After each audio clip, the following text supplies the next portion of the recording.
Today we're asking the question, how much planning do I need? When we finally hit that moment where we have a sprawling, spectacular story planned for an entire world of our own creation, where do we begin? Where do we end? Well, as usual, I have lots of opinions and advice, so let's get in the dojo. I'm author DC Ferguson, and this is the Worldbuilding Dojo. Hey, you guys. I'm starting off this video with a pretty little picture, aren't I? Book 7 of the Dragon's Dream Saga, Helen of Seattle, is coming hot and fresh to Amazon July 14th on ebook and paperback. I have to tell you, I love my artist's work, but I think JD really outdid himself this time. This might be the best cover yet, and that's saying a lot. So, be on the lookout July 14th, and if you haven't already, pick up the Dragon's Dream Saga on Amazon. So, let's talk epic fantasy. You love it, you think you understand it, and you want to make your own. I'm guessing if you're at this point, you've already created a world for your characters to inhabit, you understand the state of affairs across the land, and now you're ready to put people into it and sing their songs. Well, there's your first chance to pump your brakes. If you haven't gotten this far, having a world to develop for, you may want to go back in the lab first. I'm a big planner. Probably plan more than I need to. So I'm going to give you guys the stripped down version. But if you want to create a world as you go, or pantsing it as we'll call it, you can do that. The only caveat with that I'd warn you is that the time you save in the beginning to get the ball rolling with the actual writing, you're going to make it up in the editing room floor, fixing continuity issues or rewriting sections because you painted yourself into a corner. As I'm sure you can imagine, given the choice between having fun building a world of my own creation or sitting in front of a computer editing, I'd rather plan first, write second. Editing is about as fun as it sounds. It's enough to make the master of Kung Fu and friendship want to rip his long, distinguished mustache hairs out.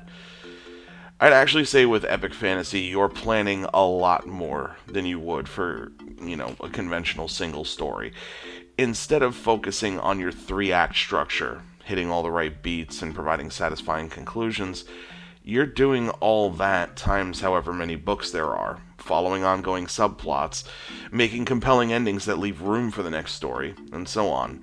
So let's get into a little bit of those nuts and bolts while we're at it. As usual, so much of this is my opinion, and what I believe works. But we're going to take a look at some successful film series later to compare and contrast and illustrate some of the advice I have for you. I guess at this point it would probably help to define our terms. What would we qualify as an epic? Well, epic fantasy and its cousin epic sci-fi are normally going to be long-form storylines, often spread across multiple books or films, that tell a cohesive narrative throughout. In that regard, it can be a juggling act of character and antagonist development, magic and technology explanation, the independent stories of an individual piece, and the larger puzzle when put together. So, since we're going to start there, let's kick it off with some do's and don'ts. Like our ancient doctor's office copy of Highlights magazine, we're going to have two different storytellers here, Guffinicus and Gallantry. When Guffinicus sits down, he's guzzling a Red Bull, listening to music and chatting on Twitter while writing his book. So, he's pretty distracted, and he's going to make a lot of mistakes along the way. Gallantry keeps her organs well lubricated with water in a quiet room and checks her notes every so often to make sure she's staying on track. So she will be, a little less fun of a person, but a more cohesive storyteller. Now, right off the bat, Guffinicus has a great idea for a story that could become an epic fantasy, so he jotted down what he came up with. Now, the world isn't finished developing, nor are the other two parts of the trilogy, but this story feels strong enough that he wants to go for it and let the story take him where it will. Gallantry, meanwhile, took a lot more time fleshing out her world, then did a breakdown of the major stories of each of her 3 books so she could see the ending she was going for. While Gallantry took a lot longer in planning, when she sits down, she needs to stick to her outline and tell the story she wanted to tell. Guffinicus realized the magic in his world creates an easy solution problem. These are the kinds of problems that crop up from a power you don't fully consider when making your struggle. For example, Guffinicus's hero avoids the villain's army in Act 2 with invisibility magic, but the only way to get into the villain's fortress in Act 3 is with a direct frontal assault. Instead of using the invisibility, Guffinicus plots and plans a way for the hero to simply not have that power by the time they get there. Gallantry has done a chapter-by-chapter breakdown of her saga, and in so doing, spotted some inconsistencies with the hero's powers. With some minor alterations to the way the power works in earlier chapters, she smoothed out the issue before she started writing. Now, Gophinicus has spent a lot of time editing his masterpiece to iron out or sweep problems under the rug. He's coming up to the big ending. Like in all great Hollywood sequels, he wants to set up a big surprise for the next story. The thing is, Gophinicus likes his villains so much that he wants them to remain undefeated until the big ending in Book 3. So, to kill two birds with one stone, the hero and the villain part ways without a conclusion, and now the big surprise is left with the words, "to be continued" at the bottom. His readers were pretty upset about that, and he didn't understand why. Gallantry decided in the planning phases that each three-act structure of her series needed to be part of a larger whole, so she focused first on telling a compelling story in each one, then decided which threads of the larger story would carry over. Where she needed to, she planted little seeds, like buried treasure, for parts of the story that wouldn't be relevant until much later but had no serious impact on the plot of the current book. When she got to the end of the first book, it was a satisfying conclusion that left her readers wanting more. Now, there are so many lessons in everything Gophinicus and Gallantry did, but let's point out a few. The first should be obvious. The pantsing versus the plotting both come with their pros and cons, but I'd honestly say that the good in plotting far outweighs anything pantsing has to offer. But DC, I don't want to be confined to an outline. It's July, I need freedom, man. Well, guy who talks to your monitor, let me tell you, you're never a slave to your own outline. It is no different than your keyboard. It's just another tool to get the job done. I can tell you from personal experience, there have been times where I was writing what was supposed to be an entire chapter, but I banged out all the events in 1,200 words. It felt natural, it worked, and adding anything to it would have felt like padding it out. So, I moved on to incorporate the following chapter of my outline in there, or set up the next chapter. Sometimes it's the opposite, where I'm having too much fun developing a character or exploring a conversation, even doing a wicked fight scene, that I have to let the pen take me where it wants to go, and one chapter becomes two. When that happens, I go back to my outline, check that I'm still on track, and keep moving. I mentioned it there, and I'll tell you again. No cliffhangers. Ever. Period. There's no explanation here other than people hate it, and that's good enough. Don't do it. That's all I have to say about that. For the easy solution problem, I genuinely believe that if your world building, planning, outline, and writing is strong enough, you'll find these problems long before you're actually writing yourself into a corner. But it is a scary monster under the bed we always have to be mindful of. Ask yourself hard, critical questions like, how could I break my world? Or, let's say I hate this book. What part are my fellow haters talking about? Where are the mistakes? Some of that, honestly, is staying humble and open to criticism. If you truly are your own worst critic, then you can also be the one that brings out the best in yourself. Never forget they're two sides of the exact same coin. Now, let's take a look at what happens when you don't plan. It's not always a disaster, but it is always obvious. Back when I was in my 20s, gathered at the Dungeons & Dragons table with my best friend, my sister, and my wife, every new session started with the DM saying, "When we last left our intrepid adventurers," which was a tongue-in-cheek statement that we were all going to recap where we were, in case he forgot anything, or in case we did. It was an exercise that also helped us get back in character with the thoughts and feelings our characters had when we stopped playing. Sometimes, Hollywood execs are very skittish and will only take a chance on something new with a lot of cajoling. As such, films that ended up being epic started from a single script. That script ended up being so good and did so well that it was a no-brainer to finish out the trilogy. But, as we're about to see, if that trilogy was never planned from the beginning or written out properly, the sequels can often feel tacked on, even retconned. So, we're going to look at three of the most iconic and recognizable trilogies of all time: Star Wars, The Matrix, and Back to the Future. Why no Lord of the Rings? Well, because J.R.R. Tolkien was a planner, and that trilogy doesn't miss a beat, I promise you that. So, For these three, I chose them specifically because it is obvious their sequels were never planned or written until well after the first one was done. Now, I'm going to show you how to spot it too. So let's look at the first aspect, a pretty important one. Does the transition from the first to the second story feel tacked on? With Star Wars, we go from being safe on a planet to do military ceremonies with medals and everything, to the ice planet of Hoth, where we're now an underground resistance that's relentlessly hunted by the Empire. The text scroll at the intro is the only thing that fills in this gap, so I'm going to say yeah, absolutely. The Matrix basically picks up where we left off in the previous movie. Now, back in the human city of Zion, we skip all of Neo's introduction to the real world's humanity, and instead show him in a much bigger world as a citizen there. I could probably be convinced in either direction of this, but my gut says no, it doesn't really feel tacked on. Back to the Future literally picks up exactly on the very scene that the first film ended on and carries on with the exact story promise it ended with. So the short answer is no. Despite a lengthy wait for the sequels, they don't miss a beat.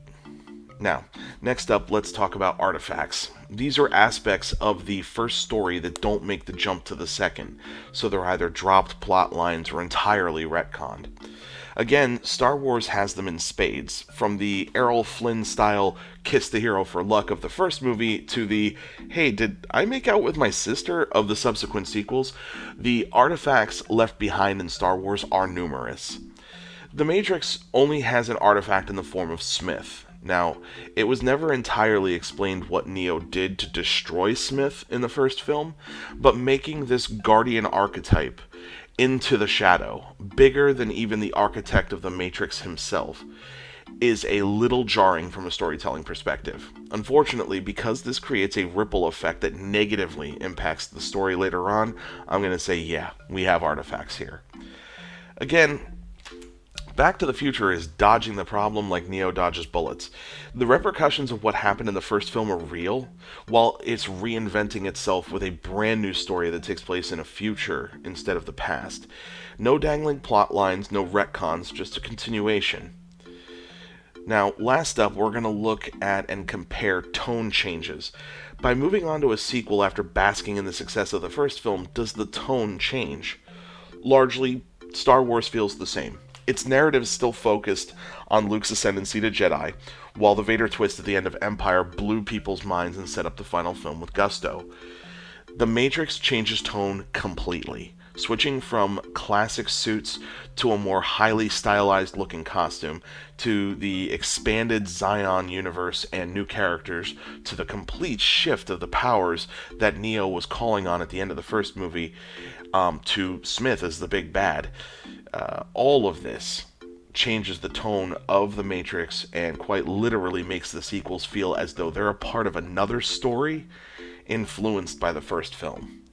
This effect bleeds into everything, from the inclusion of fetish clothing and sexuality to the inclusion of religious iconography and metaphor that wasn't part of the motif of the original.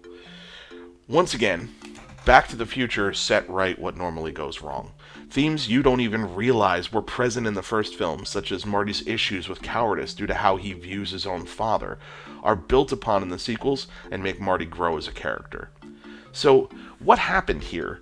What secret sauce was Back to the Future using that the others didn't do so well? I mean, if you go by box office numbers, it doesn't matter, obviously. Star Wars is a mega billion-dollar franchise. The Matrix was the hottest sci-fi product on the planet until the final movie came out and people, watched it. Back to the Future, in comparison, is a comedy at its heart, and its sales reflect that. From a storytelling perspective, however, the numbers don't matter. George Lucas was notorious for constantly tweaking and redoing scenes for releases of the original trilogy.